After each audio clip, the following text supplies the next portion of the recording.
Well, at least I had some luck and the water was down. See, it's up a foot, but we got rain, and I think it rained up river more, so they must have been holding it back behind the dam and just let it through today. From yesterday to today, it's went up a foot. I rode around in between digs like a couple days ago. These, I've been coming every day for a couple hours for the whole painting, you know, when I'm doing all that stuff. And I have 3 or 4 places where barges have moored, marked, that I'm gonna sample. And I started in on this and then it started raining, so I left. And there's flakes in it, but I don't know what kind of points or nothing. I haven't found nothing right in this spot. So I'll see. Well, it's almost sundown. Just didn't want to sit in the house. Thought I'd come to this other thing. Didn't expect the water to be up. I'm really having to reach, but I got a point in the first screen. See, look at all these little flakes. A little bit more gravel in this spot, but right there's a point. Man, that's pretty nice. It looks kind of pentagonal, but it's nice. It's a solid find for just getting me in the first screen. Well, this point's a little nicer than I thought. I thought it was maybe like a Brereton or something, but look at it.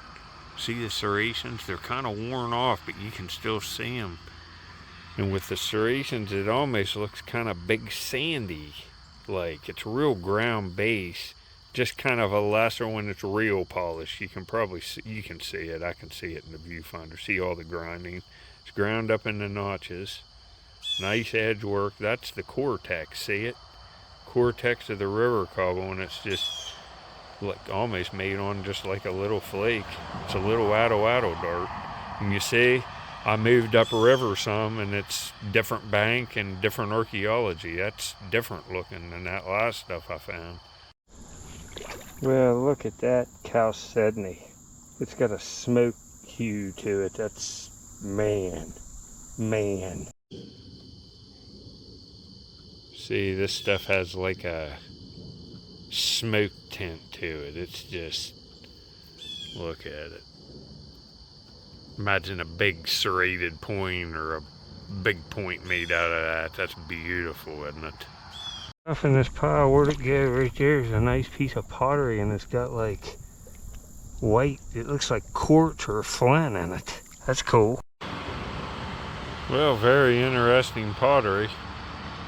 It's got ground up chert in it. I looked at it under. They're tiny pieces of flint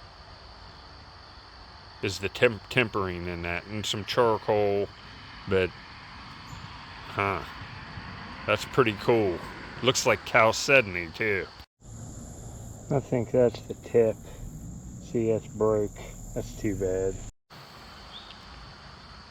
Well, see this? You can't see any evidence of notching, and some of the triangles are crude. Some of them are real thin and nice, and some of them are crude.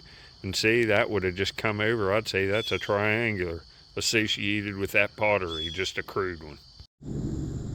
See, there's pottery in this pile, different off of where I was at, different material.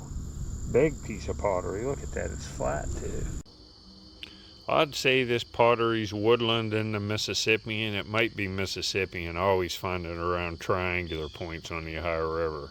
There's probably triangles there too. You know, that's cool. There's pottery there. Well, you can see the water's murky. It's murky. It come up. There's been a bunch of boat traffic today, like barges, not like jet skis and bass boats. I only saw one bass boat, but come to this new spot, and you know, the water's even up, and I still got some artifacts. And I've been here about an hour. That's a decent point, huh? Well, and I didn't bring all the flakes. These are just some of the ones I threw in my pocket. Of course, I brought that real awesome one, and see, I found another piece of pottery. There's 3 pieces of pottery. Blacks, there's green jasper. Looks like Upper Mercer looking stuff. I wasn't there long, maybe an hour. Got artifacts, so, you know, I can go back anytime and find some more.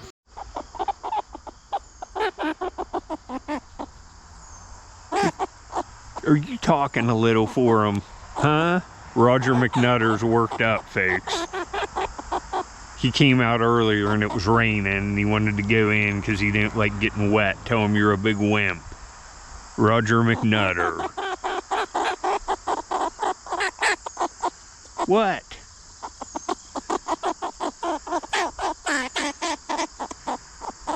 Are you getting rub downs? And you're a good boy. Oh, you're a good boy. Look here, folks. Squirrel Bubby's coming up to give in the squirrel area, aren't you? You can get in here. Look here. He's ready. I've been painting at my mom's and he said to go in the cage more often. Last we got some rain, so I'm just spoiling him and letting him come out a bunch. Tell him you're coming out a bunch. You want to go up on it? No, he wants to run. This is what he's doing. He's going for, probably do about a squirrel mile out here, and we're going to go relax. I'll see y'all on the next one. I'll probably arrowhead hunt. It was raining all night. Everything's soaked. The water's going to be up, but I got a few more piles marked out that were in one place. The bird just pushed up clear into the bank. The water was up a little bit, tore out trees and stuff, and some of the piles are up. I think I can get to them even if the water goes up. You saw in this one not as much Flint in this next pile as there was in the last one. You know, in an hour last time I had a whole tray of Flint. This time just, you know, a handful maybe, but I found a point and it ain't bad, so I'll go back and see what else is there. See, that point I found in this one's pretty nice, but see this one? I sifted this one last week in another pile like the one I was sifting. If you want to see the video, it'll be up here on the left. Check that out.